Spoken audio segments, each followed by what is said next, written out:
Bonjour, Marche à la Russe en français, on continue de découvrir les villes de la Russie et aujourd'hui on est dans la ville de Tarjok qui se trouve entre Moscou et Saint-Pétersbourg, pas loin de la ville de Tver. On est à peu près à 200 et quelques kilomètres de la ville de Moscou et c'est une ville avec beaucoup d'histoire et beaucoup de choses à voir, beaucoup de potentiel aussi, mais encore il y a des choses à faire. Alors on commence avec la ville de Tarjok. Alors on est sur la place, on va dire centrale de la ville de Tarjok.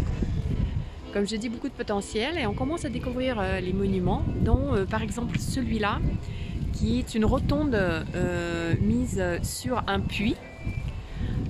C'est une rotonde classique que l'architecte a imaginée. C'est l'architecte Lvov qui a fait beaucoup de choses ici dans la ville de Tarjok. Et qu'est-ce qu'on va faire? Ça commence à être un tout petit peu touristique ici.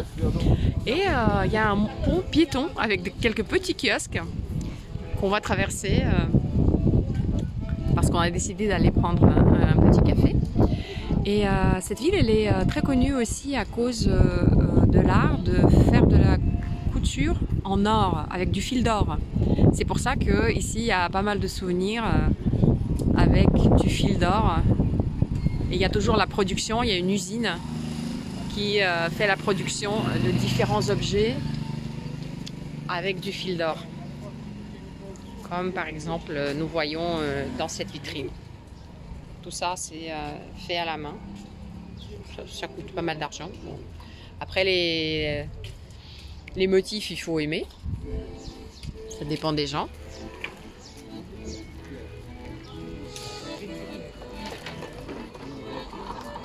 Et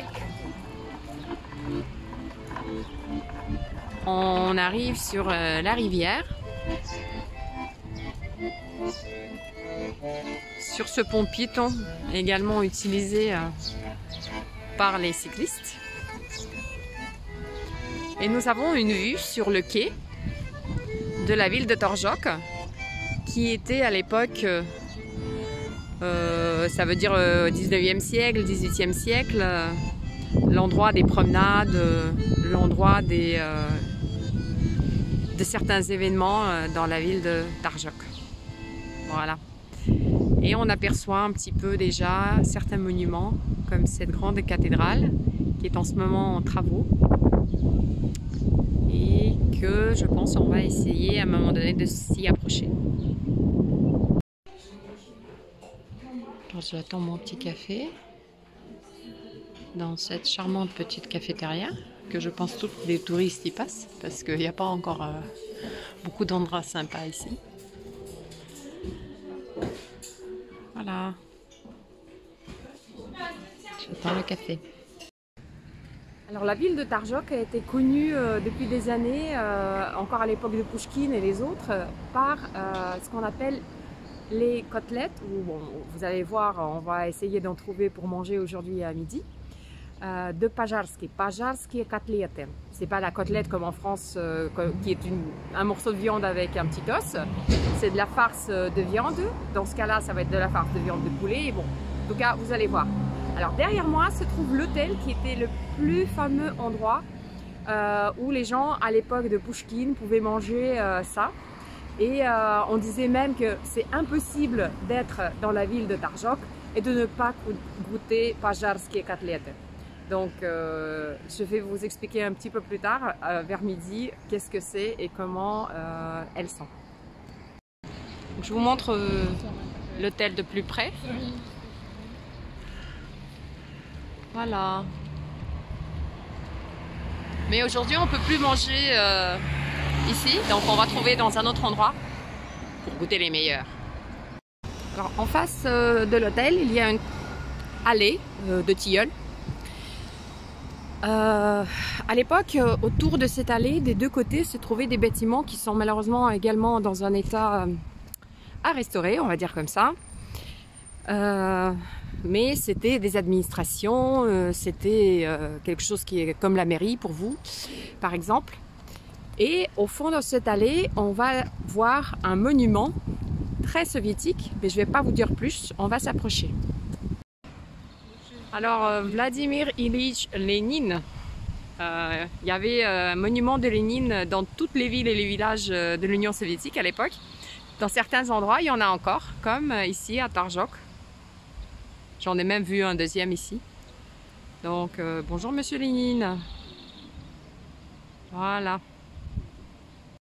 On est à l'extrémité de la ville de Tarjok où se trouve une église en bois qui est un art traditionnel pour la Russie.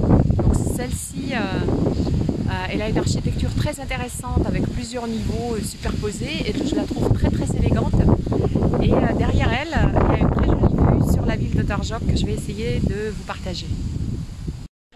Et nous voilà derrière, on voit déjà certains monuments de la ville. De l'autre côté, par rapport à ce que je vous ai montré avant, on était là-bas.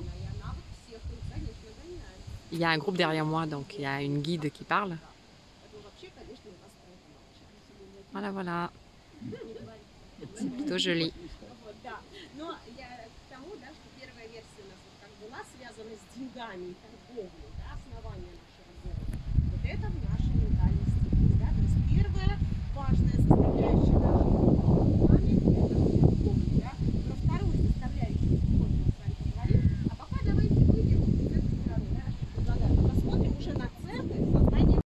Et j'en profite également de vous la montrer de l'autre côté. 16e siècle ou 15e siècle, il me semble. Ce type d'église, elles étaient toujours faites sans aucun clou. Donc en fait, c'est juste du bois posé d'une certaine manière que ça reste solide pendant des années et des années. Et ça ne demande aucun clou. Alors, nous sommes arrivés dans le complexe du monastère de Boris et Gleb à Tarjok. Je vais vous mettre le lien en description sur Wikipédia. Vous voyez tous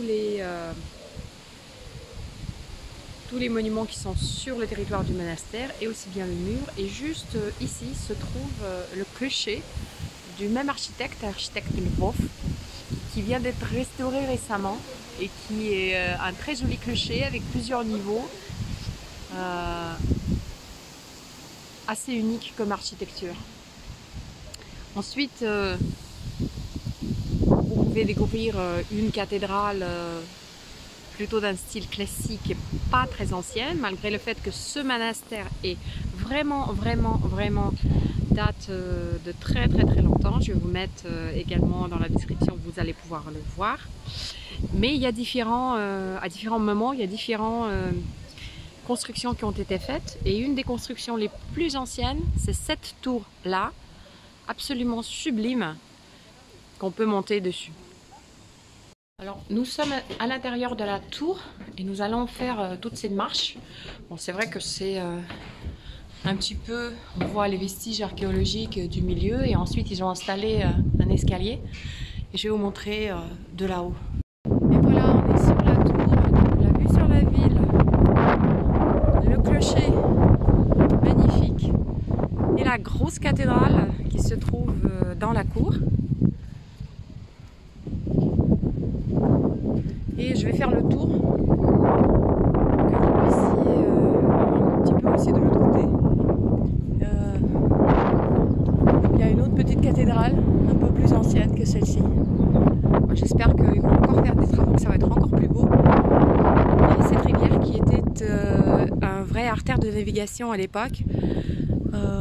Maintenant ça semble petit, mais à l'époque il y avait vraiment beaucoup de bateaux qui circulaient avec différents articles commerciaux pour approvisionner même vers Saint-Pétersbourg, Novgorod et les autres.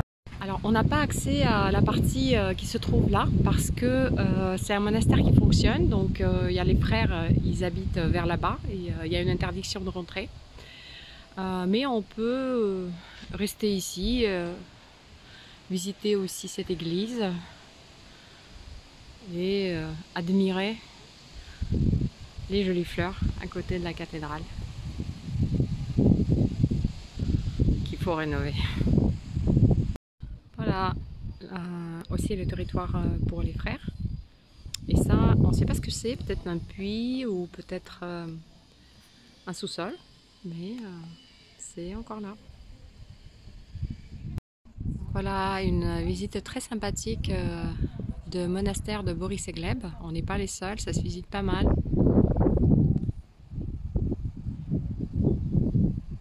Mais c'est pas bondé de monde comme à Saint-Pétersbourg ce printemps, par exemple. Moi, j'ai pas été, mais je sais que c'est comme ça.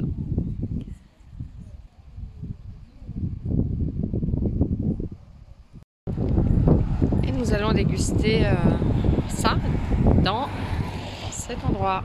J'espère que c'est ouvert. Alors voilà, ça c'est le plat. Vous voyez que en fait c'est une farce de poulet pané avec des petits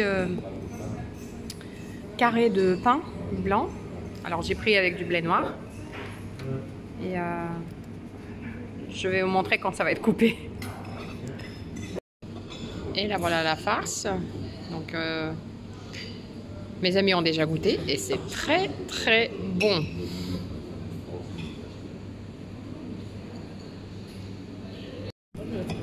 Et ça, c'est le beurre. Le beurre qui coule parce qu'ils mettent un petit peu de beurre à l'intérieur. Qui fond et qui coule. Après. Même si ça ressemble à une cantine, je peux vous dire que Pajarská Katedra a été très très bonne. Donc je peux recommander et c'est pas cher. Et encore un très bel exemple de l'architecture de cette église dans la ville de Taržok. On a la chance d'avoir le ciel foncé et avec le bleu des coupoles et les dorures des étoiles et des croix. Je trouve ça absolument magnifique. Et aussi la dentelle de l'entrée, elle me semble très très belle. Ce métal peint en blanc.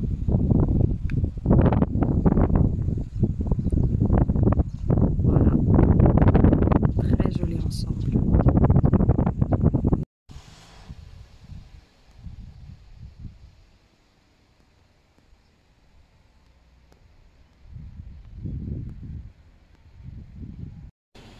Et voilà, vous pouvez voir comment est aménagée l'entrée de cette très belle église. Il y a une petite cour intérieure aussi. Très jolie.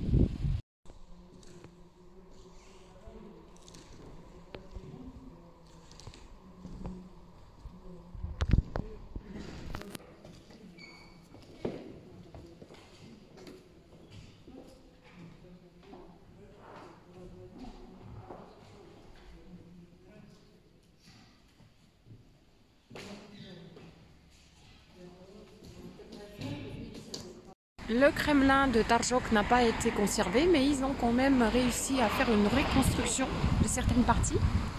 Alors on est sur une colline à la hauteur et on va essayer de voir qu'est-ce qu'on peut visiter comme le Kremlin actuel, quelques types de vestiges.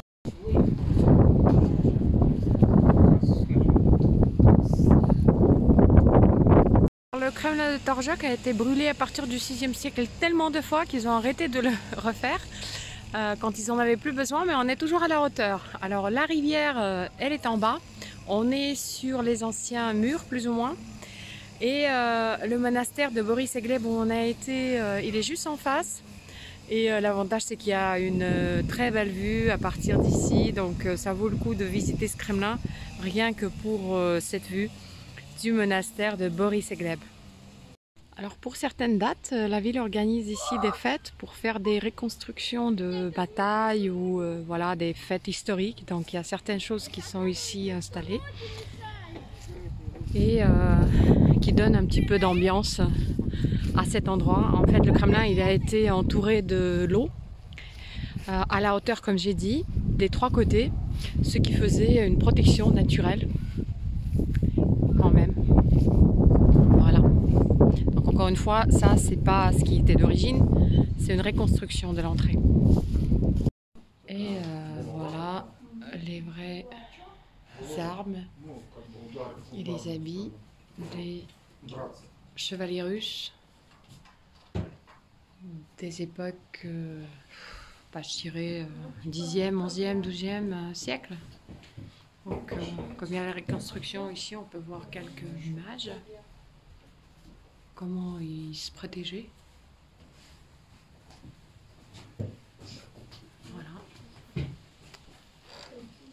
s'est habillé. Et différents types d'armes utilisées à différentes époques. Bah, c'est mieux ça que autre chose. Hein.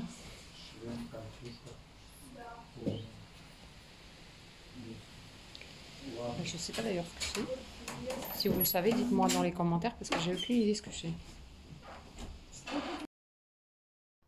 À une dizaine de kilomètres de Tarjok dans la direction de Moscou, on peut encore trouver certains bâtiments de la demeure qui s'appelait Znamenskoye Rayok. On va découvrir ensemble. La voilà, la belle demeure de Znamenskoye Rayok, de l'architecte Lvov, avec une harmonie parfaite, absolument parfaite, 18e siècle. Catherine la Grande disait que c'est un vrai paradis.